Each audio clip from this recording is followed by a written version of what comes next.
ప్రియమైన దేవుని బిడ్డలారా, కొద్ది సమయాన్ని దేవుని సన్నిధిలో కేటాయించుదాం.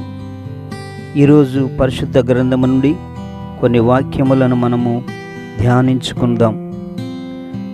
నేను పిండముగా నున్నప్పుడే నీవు నన్ను చూసితివి. నాకు నిర్ణయింపబడిన దినములన్నీయు అవి ఇంకనూ ప్రారంభము కాకమునుపే నీ గ్రంథమున లిఖింపబడి ఉన్నవి. దేవా, నీ ఆలోచనలను గ్రహించుట ఎంతో కష్టము, వాని సంఖ్య అపారమైనది కదా. 139వ కీర్తన 16-17 వచనములు ధ్యానించుకుందాం.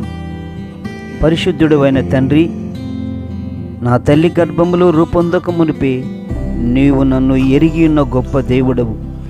నా జీవిత కాలమంతయు ప్రభువా, నీ కృపలో నన్ను నడిపించు. నీ చేయి పట్టుకొని నన్ను నడిపించు. నీ జ్ఞానముతో నన్ను నింపు.